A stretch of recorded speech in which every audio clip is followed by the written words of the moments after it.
I was standing on a cracked sidewalk, sweating through my uniform, holding 4 grocery bags that were cutting into my fingers. A group of women laughed at me from across the street. None of them knew that in exactly 11 minutes, my entire life was about to change forever. If you have ever been laughed at, looked past, or made to feel like you did not belong in a room, stay with me. Because what happened to me on that Tuesday afternoon was not luck. It was not coincidence. It was something bigger than timing and quieter than fate. And every part of it started with a torn grocery bag on a hot sidewalk. Drop a comment right now and tell me one word that describes how it feels when someone underestimates you. I want to see your word down there. And please, do not leave before the end. The part of this story that changed everything is saved for last. To understand what happened on that sidewalk, you need to understand where I came from. Because nothing about that day happened in a vacuum.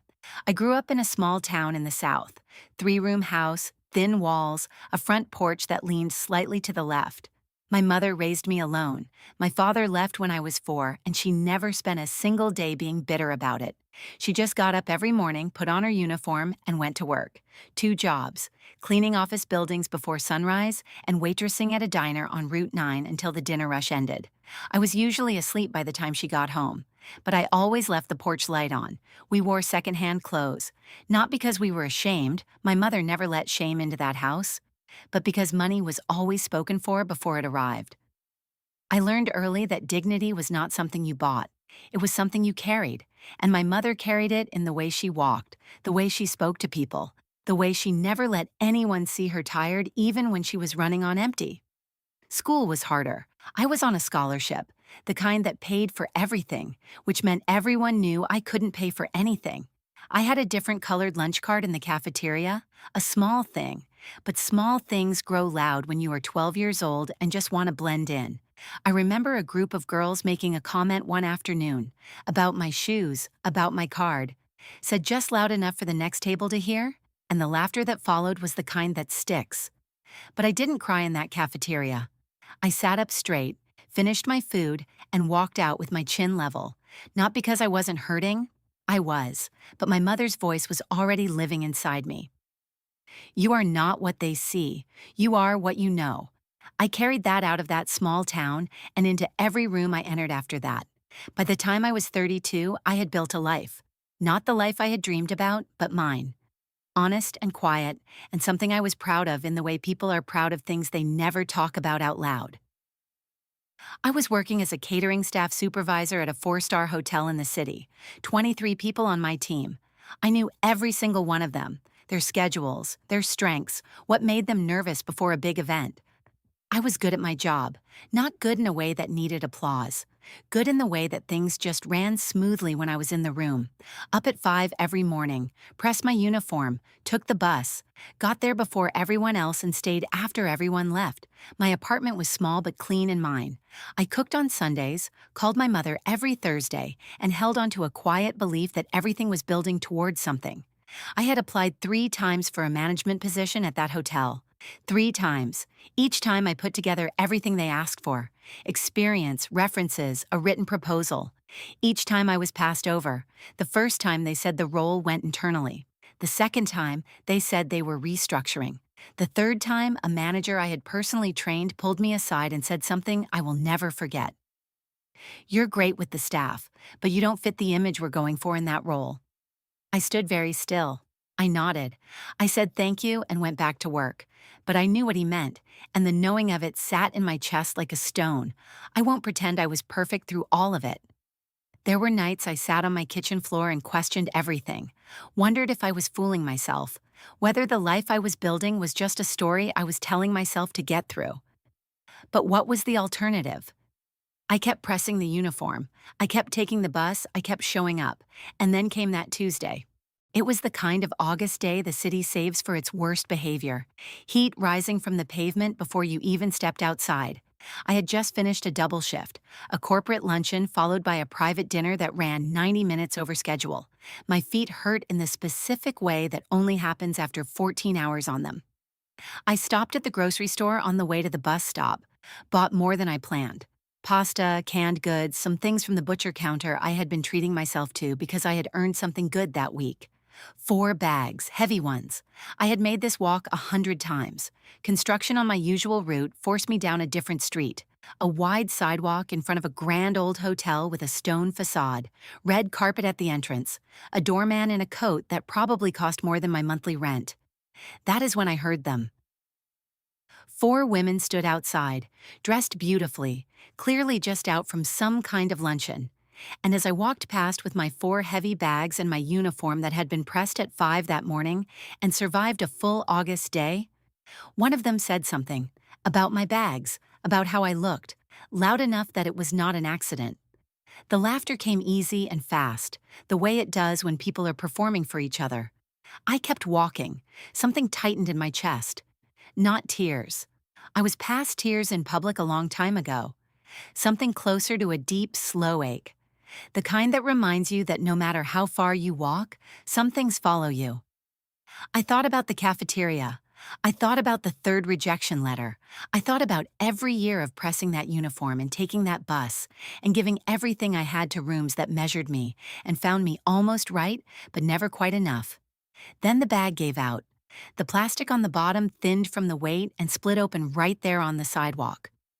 I stopped and tried to hold everything together at once, and that is when I heard footsteps behind me. I assumed someone was walking past. In a city, people walk past everything, but the footsteps stopped beside me. He was older, mid-60s maybe, silver hair cut close, a dark coat that was simple and well-made in the way that real quality always is. Not flashy, not performing anything. He looked like someone who had long ago stopped needing to prove himself to anyone. He bent down without a word and picked up the items that had shifted from the torn bag. Then he looked at me. Not with pity, I want to be clear about that. He looked at me the way you look at someone you actually see, like I was a full person standing in front of him and not a situation to be handled. "Allow me," he said, just that. We walked half a block together. After a moment, he asked where I worked. Not what I did, where I worked. There is a difference in that question, and I caught it immediately. I told him, the hotel, the role, the team. He nodded.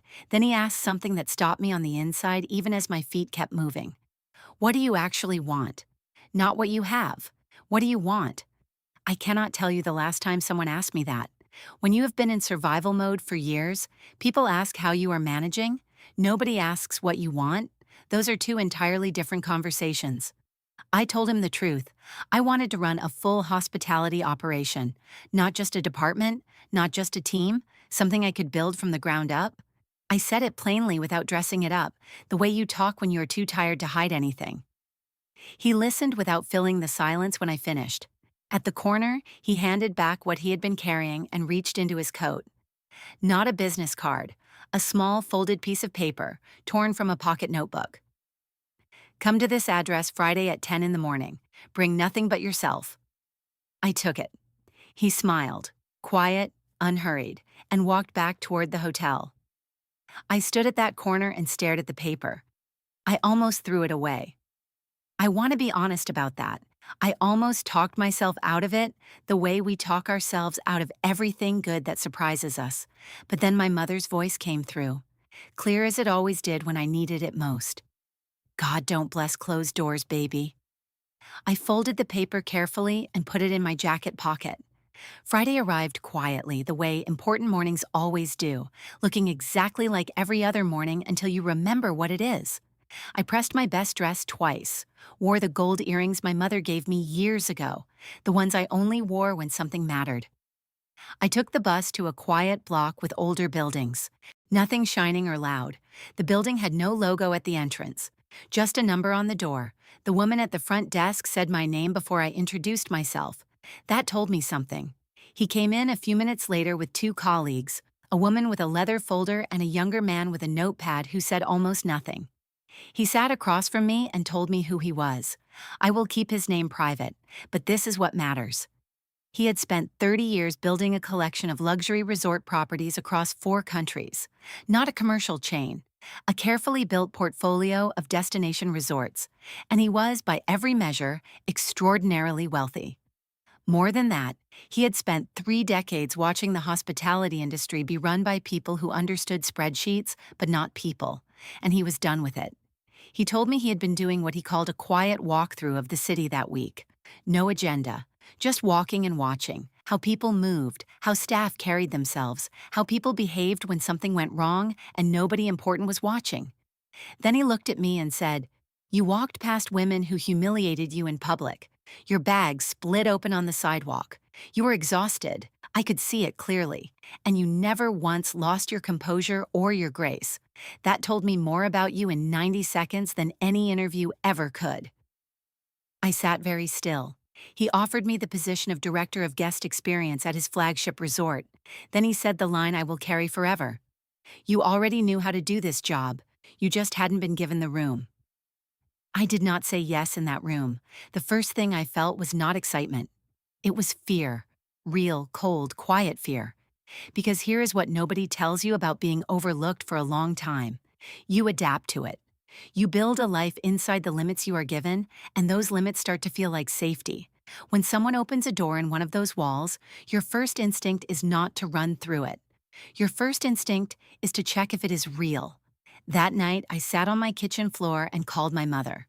I told her everything, and I cried the way you only cry in front of the one person who has never needed you to be strong. She listened without interrupting. Then she said, "Baby, the question is never whether you're enough. The question is whether you're ready to stop pretending you're not." I thought about the 3 rejection letters, the cafeteria, the sidewalk, every version of the same moment that had followed me across the years.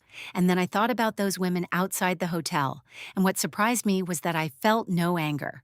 What I felt was release, because they were never the story. They were just a moment on a sidewalk that happened to be witnessed by the one person who was paying attention for the right reasons.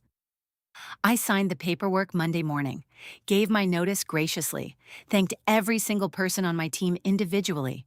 A few of them cried. That meant more to me than I can put into words. Walking out that door, I did not feel triumph. I felt something quieter, the feeling of finally exhaling after holding your breath so long you had forgotten what air tasted like. 18 months later, I was running a staff of 140 people at a resort that welcomed guests from 37 countries. The first 3 months were the hardest thing I had ever done professionally. New systems, skeptical teams, rooms full of people who looked nothing like me. There were hard nights, but I kept showing up. Same discipline, same standard, same belief that the details are where real work lives. I walked the property every morning before guests woke up. I knew every staff member's name within the first 2 weeks. I built systems that tracked not just complaints, but moments of genuine guest delight, because I believed just as much in multiplying what was working as fixing what wasn't. At 18 months, the resort posted its highest guest satisfaction scores in a decade. A hospitality industry publication ran a feature on the turnaround. My phone rang for a week. My old catering team sent a group message. I read it 3 times. Then I went home to see my mother. I drove to that small southern town on a Saturday in October when the air had finally turned cool and the light was that particular gold that only comes in fall. I pulled into the driveway of the small house with the porch that still leaned slightly to the left. My mother came to the door with her hand over her mouth. I carried the groceries up to her, heavy bags, the good things, and she pulled me in without saying a word. When she stepped back and looked at me, really looked, she said, "You look different." "I feel different," I told her. "I feel like myself." "The women from the sidewalk?" I never saw them again, and I want you to notice something. There is no confrontation at the end of this story. No moment where I walked past them in designer clothes while they stared. That is the movie version. This is real life. In real life, karma is not always loud. Sometimes karma is simply the quiet fact that they stayed exactly where they were while you kept moving. I never needed them to see it. The right person already had. I have turned that Tuesday over 1,000 times since it happened. And here's what I keep coming back to. Dignity is not something other people give you. It is something you protect. Quietly, consistently, on the days when it costs you something to protect it, until the right person is close enough to recognize it. Those women could not take anything from me because I was not holding anything they had the power to touch. And that man in the dark coat did not give me anything I had not already earned. What he gave me was a door. What I walked through it with was entirely my own. I think about all the versions of this story happening right now.